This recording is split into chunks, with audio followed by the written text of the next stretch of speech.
Welcome to Professor Game Podcast, where we interview successful practitioners of games, gamification, and game thinking who brings the best of their experiences to get ideas, insights, and inspiration that help us in the process of getting the students to learn what we teach. And I'm Rob Alvarez. I teach and work at IE Business School in Madrid, where we create interactive and engaging learning materials. Want to know more? Go to professorgame.com/subscribe, start on our email list, and ask me anything. Engagers, welcome. We have once again a repeat guest. I'm happy always to have friends back, and this is the case of Toby. But Toby, before we get started, are you once again prepared to engage? I'm ready to engage, Rob. Looking forward to it. Let's do this, because Toby Beresford is an expert on using gamification and statistical metrics in business to build the best working teams. He has appeared on Sky News as a keynote speaker and has written about gamification for .NET Magazine and others. Toby has worked with organizations large and small, including IBM, PwC, and has even gamified the United Nations to encourage the UN staff to use social media to promote the work of the UN. So, gamifying the UN, it doesn't get any broader and larger than that, I'm guessing, right? They're a big organization, aren't they? And certainly they've enjoyed being gamified, and it's been quite an interesting journey for all of us, sort of seeing some of the fruit of that.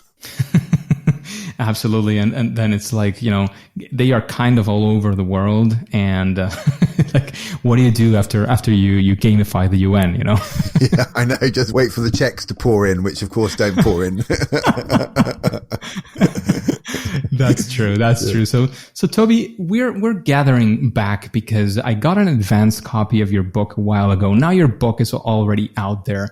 And I think it's a nice opportunity to talk about the things that you're talking there. Recently, we also had Sylvester, you probably remember Sylvester as well. He also launched this book recently, interestingly enough, in these times of, hybridity and online and all of that. It has a lot to do with his book. But I do think your book is also very, very timely. It's the book Infinite Gamification. In the sense, well, I actually, why don't you tell us initially, let's get started with that. Like, what is the book even about? Okay, good. So what I've tried to do is really come from my own kind of practitioner experience, where I think most of my colleagues and the other engagers in the world of gamification have been thinking and working on projects that tend to be finite gamification. So and often with a kind of a training mindset. Or onboarding. It's all about getting people through a sort of a set of hoops, allowing them to level up and eventually achieving some sort of epic win, like a badge. And whereas the sorts of gamification I've seen and been kind of involved in has less that sort of objective. It's much more been instead, how do our staff or our people, they already know how to do something. They've already been trained or they've already learnt it, but we're more concerned about how they adopt those kind of tools and those behaviors into their daily lives and then start to perform well and do even better at it. So, and those sorts of programs where you're thinking not just about learning, but you're thinking about, how do I help people adopt things? How do I help tools? How do I help people to perform better? Then that's really where infinite gamification comes in, because it's a sort of continuous improvement. It's looking at each individual's journey each day, each week, each month, each year, and tracking that over time. So I think that's been so I've seen lots of, for example, the most obvious example, something like a sales scorecard. So most sales organizations where you've got 3 or 4 or even 20 salespeople, they will have some sort of sales scorecard which tracks the behaviors that they need to do in order to achieve good sales. And that's then reported back to them either as a score or as a entry into the President's Club or 100% Club or whatever. There's loads of different ways in which sales managers engage their sales team, but the fundamentals are the same, that they are a type of infinite gamification program that helps those sales professionals continue to improve day in, day out as they do their day job. And talking about that, because I agree that there's many situations in which it's not a one-off or a month or even a year. It's something that you're looking at, you're thinking about something that is going to last in the future. When you create these things, how do you think about, is there some sort of updates? How do you think about, sort of the future? What happens after you create this? I mean, let's assume you create it. You even went through iterations. You went through the hoops. It's now working. It's working well. Do you think of updates? Like, how do you approach this situation? Like in a year's time, in 2 years' time, in 5 years' time, or 10 years' time? Like, what would the outlook look for you? Does it get old at some point? Yeah, I mean, and this is the key, isn't it? So the key with an infinite gamification program is that it needs to evolve over time. And in the book, I go through the sort of 3 sections. There's an analysis phase, which most gamification professionals will recognize around understanding the sort of the real organization requirements behind it. A design phase where you look at the different ways to do it. But the third major phase is actually evolution. And I think there's quite a bit of sort of fresh thinking in there, because if you do come from a finite gamification background, there is a sense that, I've built the program, it works, and that's it. It's all done. And the players, if you like, are traveling through, they complete the gamification program, and that's the end of it. Whereas with an infinite gamification program, of course, the players are there and they stay there. But the behaviors that they perhaps want to track, the tools that they want to use, whether it's the workflow, the process, even their level of ability does, of course, change over time. So the program itself then has to evolve. And so I look at in the book some simple mechanisms for evolving infinite gamification programs over time. And I think that's a pretty key thing. And if I may say, I mean, one of the things that I think gamification and infinite gamification in particular can then bring back to the business community is this idea of evolving the metrics, evolving the targets, evolving the scorecards, because I just don't think at the moment most managers realize that it's even necessary, or perhaps have the right framework in which to deliver an evolving scorecard. Absolutely. And this brings me back. I don't want to sort of go into the deep end, because we were on episode 37 with Toby. If you want to, take a look at that, you're curious about what Toby's story is, where do you start? What were some of his, tough moments, his glorious moments as well? All those things are there. And we started talking, one of the sort of the key lessons or the key things that went throughout was what we called score science. And then you even suggested we have Chuck, and we had Chuck in the show as well. I understand that and from your book as well, which I had the chance to read it, your whole theory stems from keeping good scores. So how do we keep good scores? What does that even mean? Well, that's a good question, isn't it? And for me, the key is that there are good scores and bad scores. So there's or perhaps better phrase, perhaps there's well-designed scores and badly designed scores. So, and for me, an infinite gamification program is usually a score combined with some form of comparison, whether that's comparing against yourself or comparing against others, individuals, or comparing as a team. It doesn't really matter, but the two usually go hand in hand. And the thing is that if you have a well-designed score, it's going to create the positive behaviors that both the organization or the manager creating and publishing the score want, and the player wants. And so it's a win for both, if you like. So a well-designed score has that effect. Now, the problem is that a badly designed score will have unwanted side effects. It may do something that the manager wants, but not what the player wants. And you get this sense of manipulation. I've been manipulated by the score. But on the reverse, you might also have the situation where it does something that the player wants, but not what the manager wants. And so then you have this sense of the program being gamed by the players. So it's very important when anybody designs their own program that they have that kind of idea in the mind that actually they can design it well and they can design it badly. And of course, that means that if there's a chance to do something well or badly, that means everybody just has to think about it. And so what I've hoped to do in this book is really to signpost all the key questions that you need to ask yourself in order to create a well-designed program. It's by no means I'm afraid I can't do all the hard work for you, but it is a toolkit that just says a set of checklists, which actually, if you were to go through it, what you'd find is that you'd create a well-designed score would come out at the end of it, because you'd have been forced to think through all the real issues.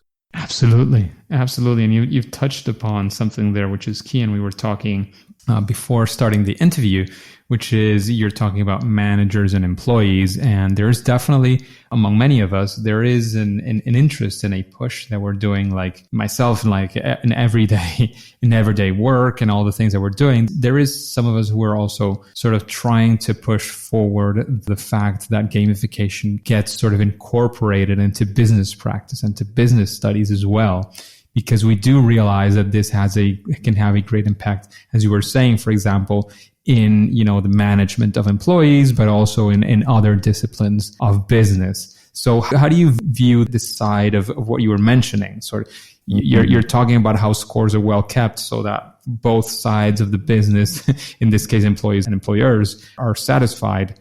How do you think this will sort of break in, or hopefully break in, to the business disciplines? Yeah, that's good. So I think particularly today, with this sort of move to remote working for so many of us, I think it really does provide a kind of a new greenfield opportunity for organizations to look at the way in which they recognize good performance, but also help individual employees to focus on the behaviors that actually kind of deliver the goods for the business. I mean, we've had I'm not a business management historian, but we've had a good long period now where we've all been sitting in offices, and the main metric that employees and managers look at is the number of hours spent, the sort of this idea of presenteeism, that the longer you are in the office, the better you must be as an employee, which of course we know is absolute rubbish.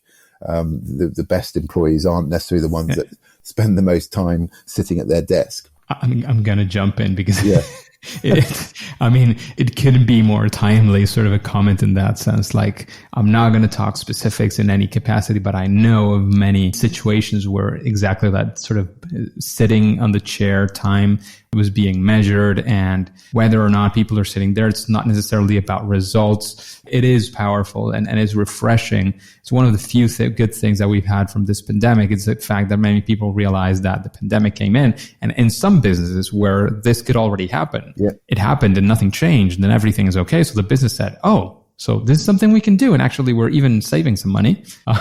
So let's move forward with it. So it pushed some people. There have been bad consequences, of course. There's people whose jobs are not possible to do remotely and have had bad consequences. But, I'm trying to bring in the good side of this. So I just wanted to make that comment to make sure it's highlighted, because I do think it is a very good time to talk about this. Yeah, of course. And yes. And I think we're all all our roles and jobs are all changing a little bit as a result. And I think there is this period of adaptation.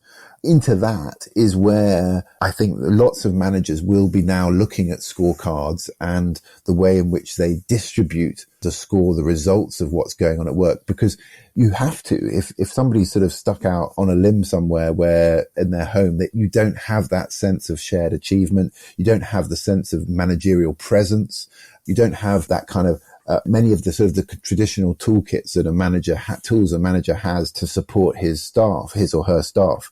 So, offering a scorecard is something that I'm sure many managers will be trying to do. And it's usually comes from an enablement background. So if I take one of my, I spent 3 years working with IBM, with their inside sales team, who were a remote distributed team across the globe. And they were transitioning to kind of digital selling. That was the main kind of essence of what they were doing. And so what the management and the gamification program, infinite gamification program that we put in place that IBM put in place, was really about looking at all the different tools that were being given to those inside sales reps and saying, okay, let's see how you're adopting, how you're performing using these tools, and let's give you a score, some feedback each month with some limited comparison that wasn't a pure sort of leaderboard, but some limited comparison with your colleagues, so that each inside sales rep could see how they were doing on that kind of journey to being a better inside seller and a better digital seller.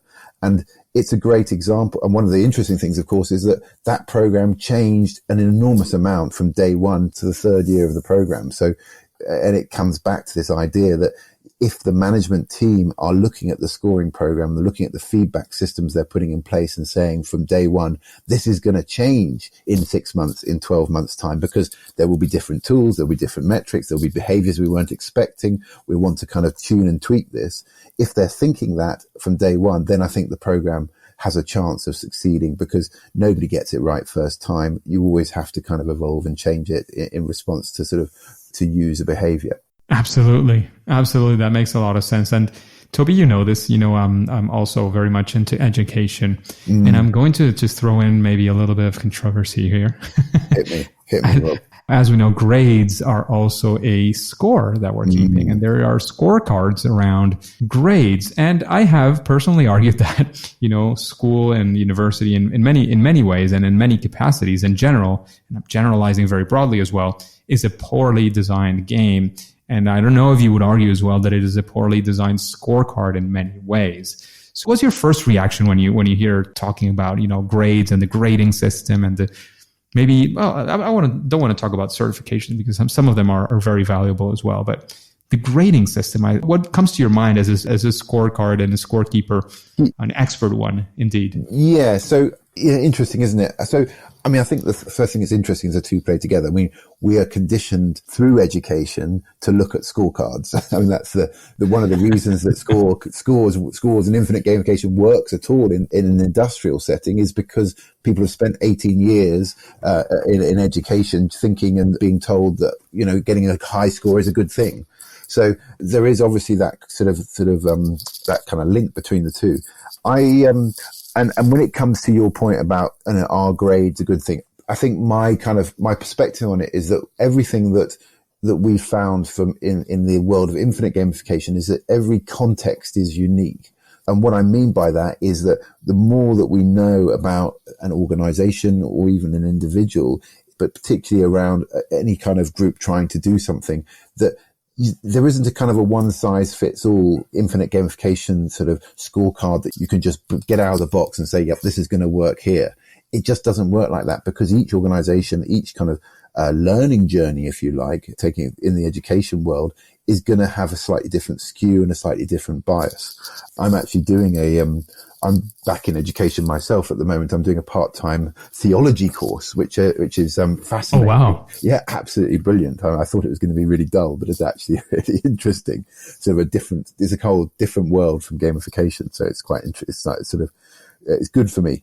But the way in which they mark us is, they do give a grade, a percentage, but the most interesting part of it is that they also break down the rubric of what goes into that grade. So you can see across the 5 sort of, as the marker has looked at it, what are the different, if you said, okay, these are the different 5 areas that she wants to mark against, you can then see the feedback per rubric point, if you like. And so that, I think that's an example for me of how this particular course is starting to sort of go beyond just the basics of a grade and start to think more about better feedback at a more granular level. Because of course, as an individual, I need the sort of the individual feedback. I don't just want to just telling me, I've got a mark out of 100 is of relatively limited use if I'm going to now optimize and improve my performance for the next essay or next paper. So I think I think coming back to your point about our grades, and I think they're a good, they're just a start, but actually I would encourage any kind of educator to think, okay, that's fine. Now reading the book, where else can I provide better feedback to my students that will help more of them succeed? Absolutely. So just a small clarification. I don't want to mean that grades are, sort of grades should be just eliminated necessarily. Yeah. Well, the thing I've mentioned many times to students is, as an educator as well, I can tell you that we need to set grades, and that's fine. But there are also a series of restrictions around which those sort of gradable items need to be considered. And for example, like a simple test, the same test as we've been taking for years and decades, I'm not sure that is necessarily the best way to both, as you said, provide feedback, but also even understand what is the level of advancement. It might be one of the best proxies available. It doesn't mean it is a good proxy in any capacity. So that was, in general, that tends to be my point around grades. And I talk about this with my students who get very, very anxious about grades. They feel their whole future is depending on, the grade they'll get. And for example, I just finished my operations management course, and some students feel like it's the end of the world, whether they get, the top grade or the second or the third or the fifth or the 30th. And that is exactly my point. As you were saying, it's not just about the number that you get there, which, it has its value. I kind of understand it. There's also arguments that go back and forth in that sense. But beyond that, like your main objective, your main metric personally must not be the grade. And that's where I think there is a lot of room for intervention, as you were mentioning, both on the feedback side, which I think is positive and whenever possible is very, very important. But, teachers as well can sometimes be overwhelmed with work. Sometimes they have too many sections. Sometimes a single section is, 600 people. So how do you personalize that? Hopefully technology will start helping us with some of those things, but I'm not sure like the whole feedback is necessarily always possible. But I do agree, like when you can write, as you were saying, an essay, or one of the things I like to do with my students when we teach gamification is give them feedback on a project. So they're actually doing the thing, and that's where tying the grade to doing exactly what they're doing, I think is important. And it brings them into the industry in a way, which hopefully is what we agree on that one. Yeah, as well. we do. And if we think about this idea with infinite gamification one of the models that I have in the book is about so learning, adoption, performance, and how we kind of start when we learn, and then we need metrics that help us to adopt those kind of new habits, and then we need metrics that help us to perform well at those habits. So if we were to apply the idea of infinite gamification for an educator, one of the first things I might say as a manager, and this is where it's very interesting kind of area for a business school, is to say, look, the educator, either the manager's job isn't just about helping to improve a performance, but also maybe the educator's job isn't just about teaching and learning. It's also about ensuring adoption and performing well at it. So we talk about my theology part-time theology course, so we'll just stick with that. So theology is, I'm hoping that this theology course will help me to, for want of a better word, to do better Bible studies. So I'll be able to sort of help other people to read particular bits of the Bible and understand it better. So what would be a kind of the sort of I get my grade, and that's the kind of the learning side, but actually the adoption and performing side might be that the people to whom I'm giving the Bible study to, the sort of this 4 or 5 people, might then give me some feedback on that. And that would then become part of my scorecard, which would then help me to see whether I've actually adopted all the things that I've learned in theology, and am I performing well at giving those out. And so my challenge, I suppose, to any educator is when does education stop? And can, with something like kind of an infinite gamification scorecard, there is that sort of opportunity to define not just what happens when someone finishes learning, but actually to help your students to continue to adopt and then to perform well at what they've learned. What are those things that are being taught that are applicable then in their current or future workplace? Absolutely. Absolutely. Just a quick break before we continue. Are you enjoying this podcast? If you're listening through a podcasting app, please subscribe and rate us on the app. This will be of great help to reach more engagers so we can change the world together through gamification. So Toby, the next thing that I wanted to get into is actually something that we do. I'm not sure. I think we didn't do it on your initial episode, which is taking a random question from the audience. And hopefully it'll be very, very related as well to what we've been talking about. Okay. Right. So, here it comes. I think it could be related to almost any guest. I think it's a good question for most people. And it is, how did you get started in gamification? Good question. So I came at gamification from the world of Facebook originally. So I was working as a social app developer for Facebook. So I was building marketing campaigns mainly that were worked on Facebook for big brands like Reckitt Benckiser, Sony PlayStation. And as part of those projects, those games, I started to see this kind of idea of gamification. I think it was at South by Southwest, it was called the game layer at the top of the world. And so I kind of saw it as the natural progression from the social layer, which is what I'd been working in for sort of 3 or 4 years with Facebook, to the game layer, where we're not just sort of seeing our friends, but we're also seeing how our friends are doing. Absolutely, that's fantastic. And since then, did you? I'm guessing that you got inspired from that experience, and then got started with. Of course, I mean, being from marketing, it's funny. I also was teaching quantitative methods, so a lot of numbers and statistics. So people were like, "Oh, I want to study marketing. This is not necessarily relevant for me." It's like, well, going from marketing, especially in digital marketing, I think you're going to be looking at quite a few numbers and statistics. Digital marketing is almost a number of numbers. Yeah, that's right. And I mean, I think for me, the exciting part of gamification is you're trying to sort of see people flourish, and for individuals particularly to get better at what they're doing. So for me, the exciting thing is that we can put in place simple programs that provide good feedback, that in a sort of an engaging way that allows any individual to do better at what they're trying to do. So that's really been the thing that I've seen gamification being its benefit, is that it allows that because of the engaging design, because of the good feedback, it actually helps us to continue to get to continuously improve. It's not just about you've achieved something and that's it. It's actually, okay, this is the type of tool that's going to help me on my longer journey. And for me, that's very exciting. Absolutely. And you touch upon, and this is the last thing that probably we're going to get into, but you touched upon something and you've mentioned it in different capacities before.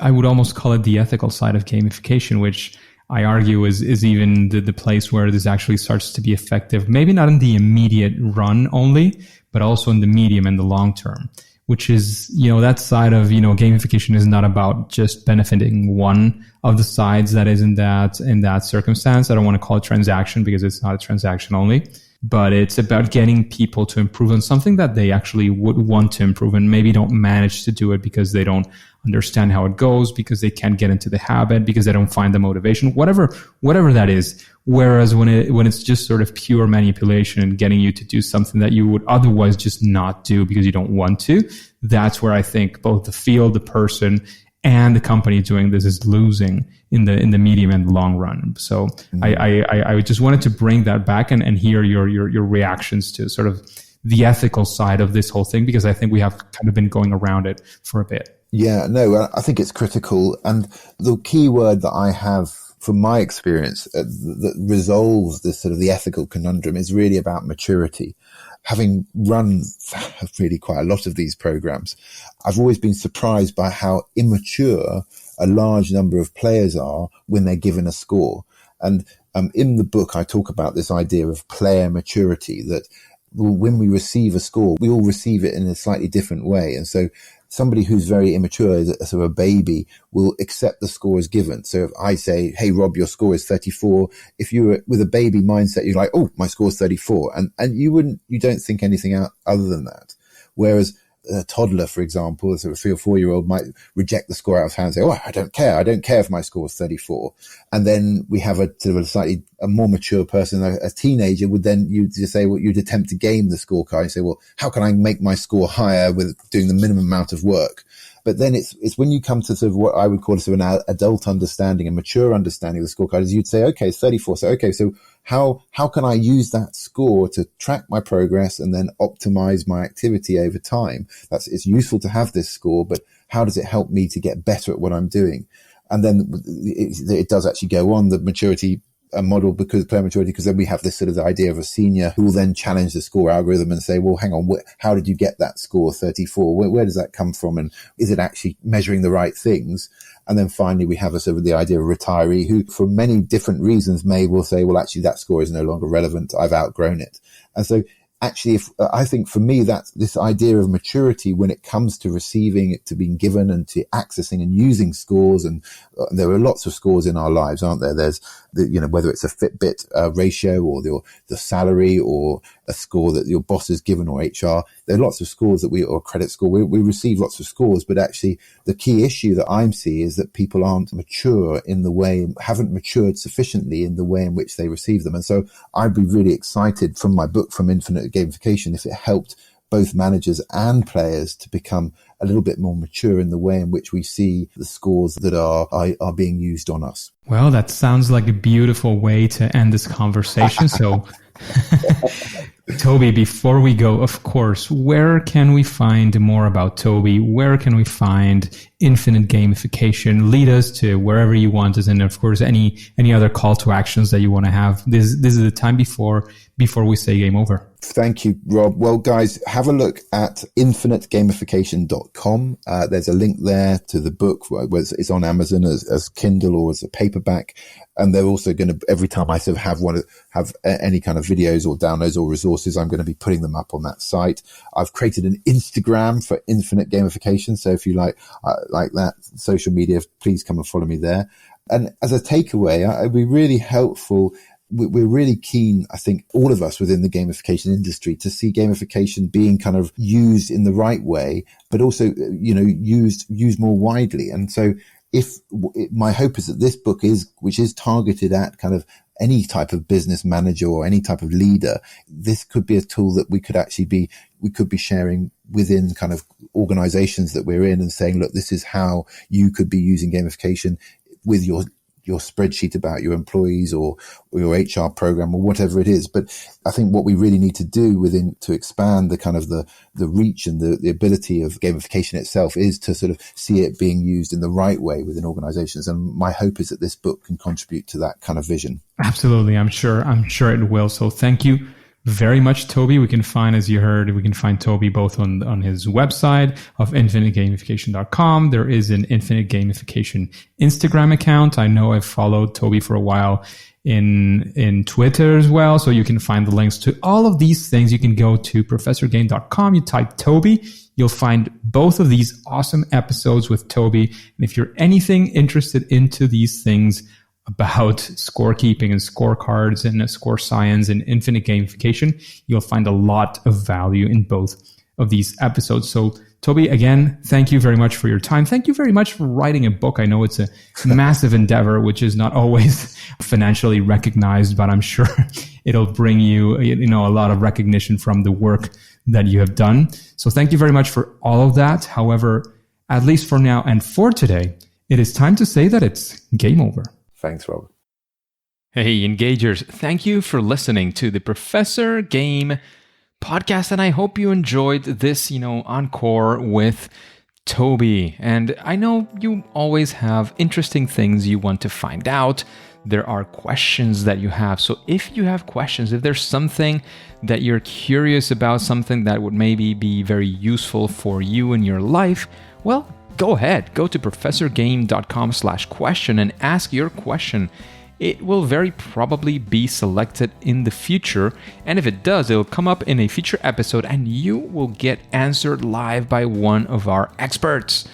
And before you go on to your next mission, do you want to know what is up, what's going on next in Professor Game Podcast? Well, then subscribe using your favorite podcast app and listen to the next episode. See you there.